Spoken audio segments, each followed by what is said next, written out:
and the weeks and the years, all of that can take you in very many directions, and you have some apprehension about what those directions might be.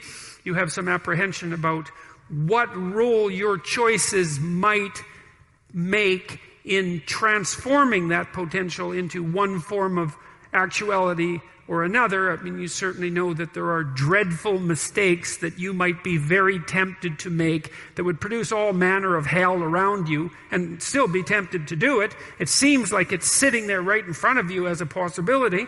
You also know that, you could haul yourself up out of bed and attend to your duties and do the sorts of things that you're supposed to and set a few things right that day and that week, and that likely things would at least not be worse, and they would probably be better. And I do believe that I don't understand how this can be the case. I don't understand how it is that consciousness can function in that way, because I think to understand that, we would have to understand what it means for the future to be only potential rather than actuality, and who the hell understands that? I mean, no one.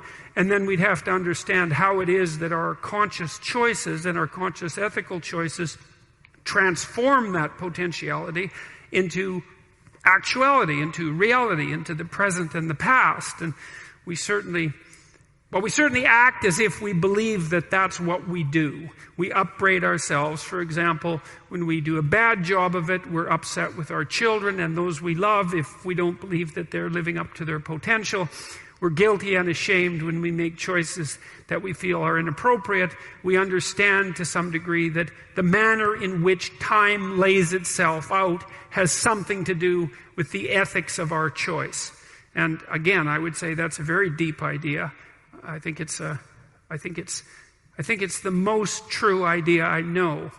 It's very emphasized, that idea emphasized in ancient religious stories such as those that are outlined in Genesis, or in Genesis with its strange insistence that, God is that which brings order out of chaos, formless potential, generates the world out of formless potential, and that we're somehow made in that image, which seems to me to be the case. And that the proper way, by the way, to go about acting in that image is to act in relationship to the potential that confronts you with truth and with courage, with careful articulation. That's the logos. And that if you do that, then what you bring forth is good.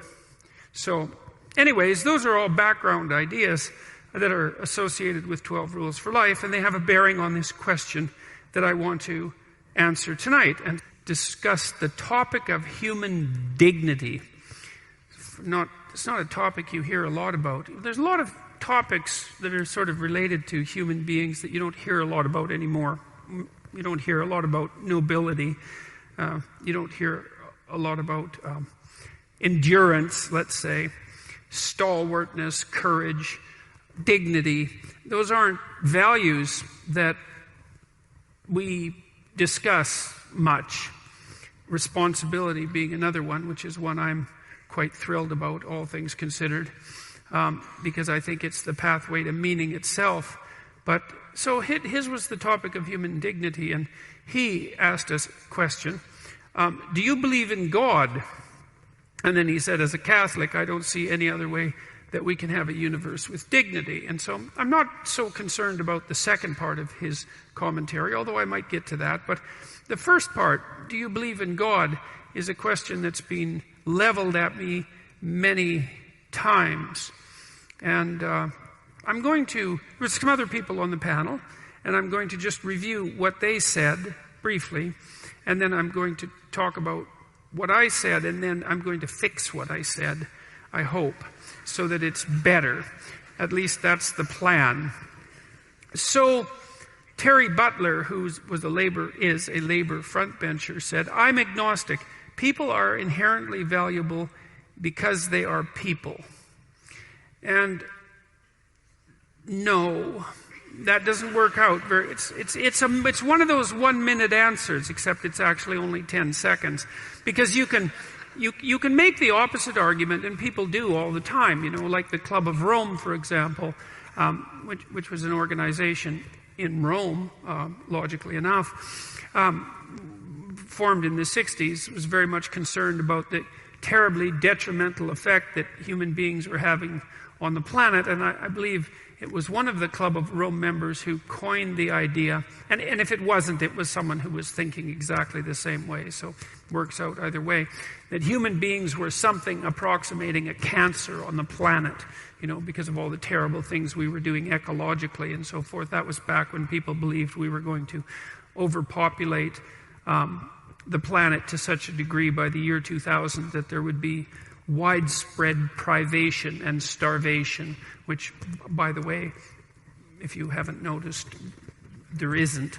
And if you look at the terrible things that people do, apart from the despoiling of the natural environment, let's say, there's all the, malevolence that's associated with human interactions and also human social systems. And it isn't so obvious as a consequence of that you can make a straightforward case that human beings are inherently valuable merely because they're human beings, because you can make an equally logical case from first principles that they're inherently, destructive, or that they should be perhaps limited in their ability to procreate, or that they are a catastrophe for the planet as a whole, or that our entire history is nothing but a sequence of unrequited malevolence, and that people generally can't be trusted. And so I don't find that answer particularly satisfying. I think it's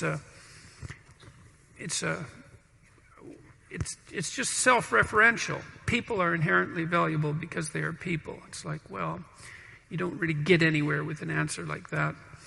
So she's agnostic, but then she has this idea, despite her agnosticism, that you can make the case a priori with nothing buttressing it, that people are somehow inherently valuable. And it seems to me that requires a little more depth and a little more explanation for it to actually be convincing.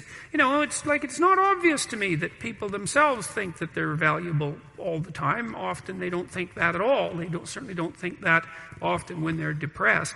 They certainly don't think that when they're suicidal. They don't really think that when they're ashamed or guilty or frustrated or disappointed or angry, or waking up at 3 a.m. and tormenting themselves with their consciences. They don't necessarily think that when they're fighting with their family, or when they're upset at work, or, when things go wrong in life. And so it's not so bloody obvious that people are inherently valuable. And then you might also notice that it's kind of easy to think that some people are more valuable than others, sort of like an animal farm, where the animals were all equal, except that some animals were more equal than others.